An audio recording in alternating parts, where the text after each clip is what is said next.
Hey everybody, short video today about getting the tire pressure monitoring system reset in my 2020 Shelby GT500. In my garage here I've got extra sets of wheels, tires for the car, a bunch of tires stacked up back here. I take this car to the track and I have a couple sets of the carbon fiber wheels that I rotate.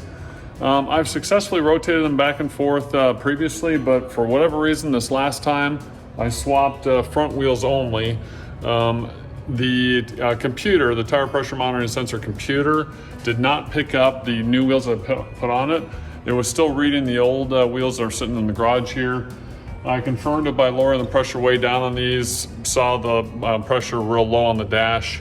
So I took it for a drive, expecting it to reset. I went on that last big Shelby cruise that we had, if you guys have seen that video, and I ended up getting about halfway there to the cruise, and I got the fault light and dashes for front pressure, so it never reset to the front. So we're gonna go about getting the, hopefully, pressures for the tires that are on the car up on the dash and get it reprogrammed, so here we go. You can see my fronts here indicating 22. That's actually another set that's not on the car right now, is in the garage. I lowered the pressure way down on those just to confirm that the system is still reading the wheels and tires that I took off. The set that's on the front right now are pumped up to about 32 like the rear, so this confirms that it's not reading the correct set. And it takes quite a while for the system to realize that it's not talking to the actual front tires. When I went on the cruise recently, I did a cruise video. I was a good half hour down the road before I finally got a fault light, a little tire pressure monitoring sensor system fault, and then I got dashes where the pressures were.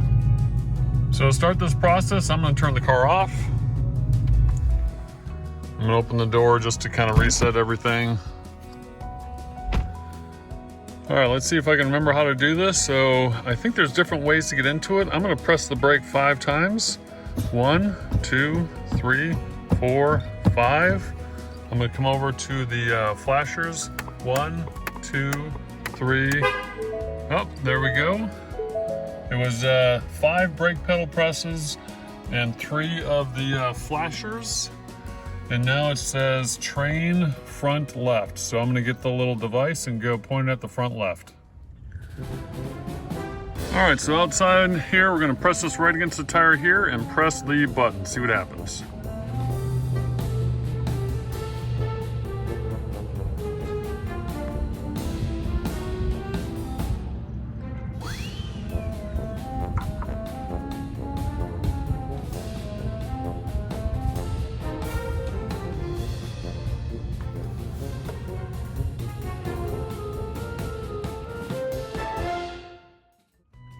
The dash indicated that the car was in the tire pressure monitoring system relearn, but the tool wasn't working, so I'm going to try and pull the negative, or I am pulling the negative battery cable here to try and reset the system and see if it helps.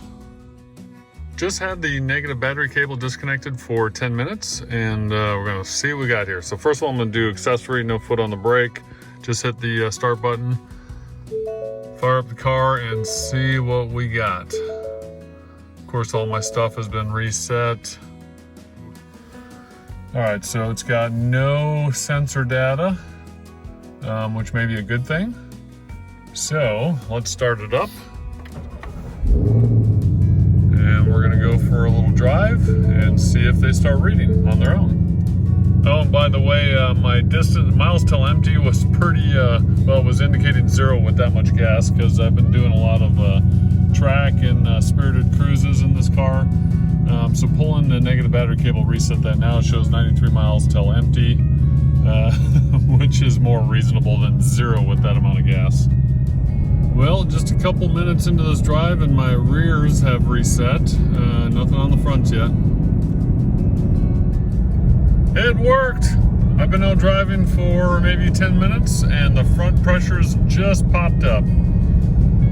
All right, so I didn't even need the tool, and I actually couldn't get it to work, but pulling the negative battery cable and letting it sit for 10 minutes and taking the car for a drive reset them. All good now. Well, that's it. Success, not the way I thought it was going to go down, but success nonetheless.